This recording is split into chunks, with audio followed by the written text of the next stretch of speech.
Hello everyone, so today's video is going to be about how to uninstall Battlefield 2042 Open Beta, this game right here.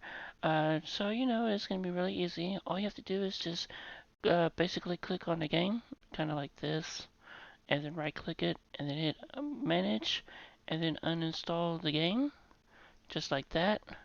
And then it's going to ask you would you like to uninstall Battlefield 2042, and then all you have to do is hit uninstall, and then you should be good to go on how to uninstall Battlefield 2042 on your computer.